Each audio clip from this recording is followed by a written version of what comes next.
Assalamualaikum warahmatullahi wabarakatuh. Halo anak-anak, bagaimana kabar kalian hari ini? Semoga kalian selalu berada dalam keadaan yang sehat walafiat. Anak-anak, pada pertemuan kali ini saya akan memberi penjelasan tentang bab 3, yakni teks cerpen atau cerita pendek. Tujuan pembelajaran kita pada hari ini adalah yang pertama, mampu menjelaskan pengertian teks cerpen. Yang kedua, mampu menyebutkan unsur intrinsik cerpen. Yang ketiga, mampu menyebutkan ciri-ciri teks cerpen.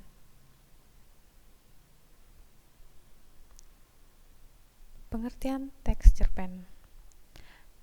Menurut Kamus Besar Bahasa Indonesia, cerpen adalah sebuah tulisan mengenai kisah yang pendek yang isinya tidak melebihi dari 1000 kata yang berisi mengenai seorang tokoh. Menurut Sumarjo, cerpen merupakan sebuah cerita yang tidak benar-benar terjadi pada dunia nyata dan ceritanya singkat dan pendek.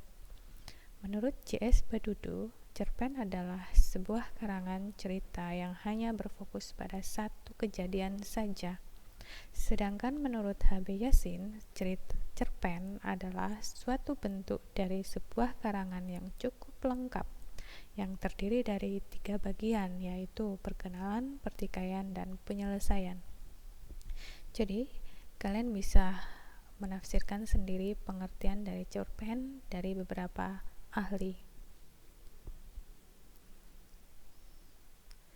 Kita lanjut. Unsur-unsur intrinsik yang ada di dalam cerpen. Unsur yang pertama adalah tema. Apa itu tema? Tema adalah pokok atau gagasan utama dari sebuah cerpen. Yang kedua, tokoh dan penokohan. Yang ketiga, ada latar.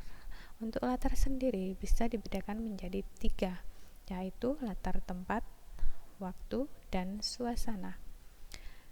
Yang keempat adalah alur atau plot.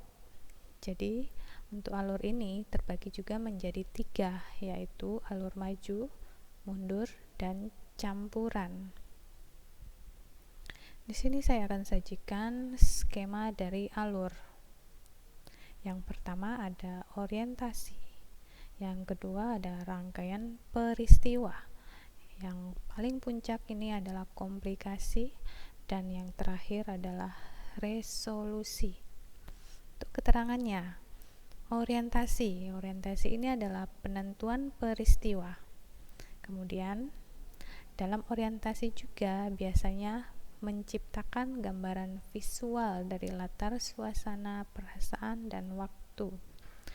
Sedangkan di dalam rangkaian peristiwa, di sini ada kisah yang berlanjut menuju peristiwa.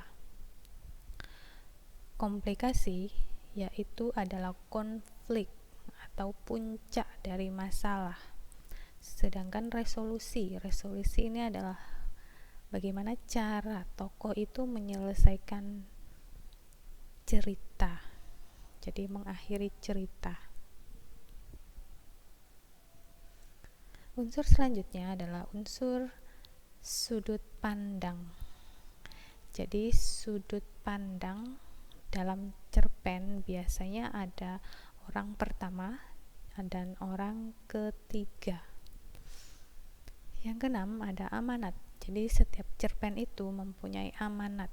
Amanat itu apa? Amanat itu adalah pesan moral yang ingin disampaikan oleh pengarang atau penulis kepada pembaca melalui cerpen. Yang terakhir adalah gaya bahasa. Gaya bahasa di sini adalah fungsinya untuk memberikan kesan yang menarik. Gaya bahasa ini juga disebut dengan majas. Ciri-ciri cerpen. Ciri cerpen adalah yang pertama, kreatif. Yang kedua adalah subjektif.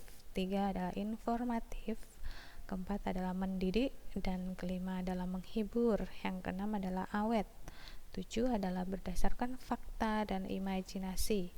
8 ditulis tidak tentu panjangnya. Yang kesembilan, gaya penulisannya yang hidup.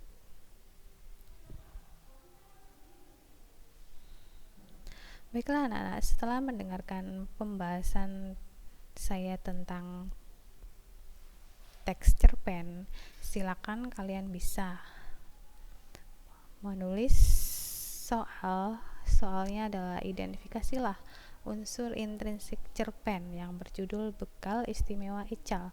Untuk cerpennya kalian bisa lihat di LKS ya, halaman 34. Jadi kalian mengidentifikasi unsur intrinsik berdasarkan penjabaran yang sudah saya jelaskan tadi. Baiklah anak-anak, ada sebuah kata-kata penyemangat untuk kalian. Lawan sastra ngesti mulia, dengan ilmu kita menuju kemuliaan, begitu kata Ki Hajar Dewantara. Demikian pembelajaran kita kali ini, semoga bermanfaat. Wassalamualaikum warahmatullahi wabarakatuh.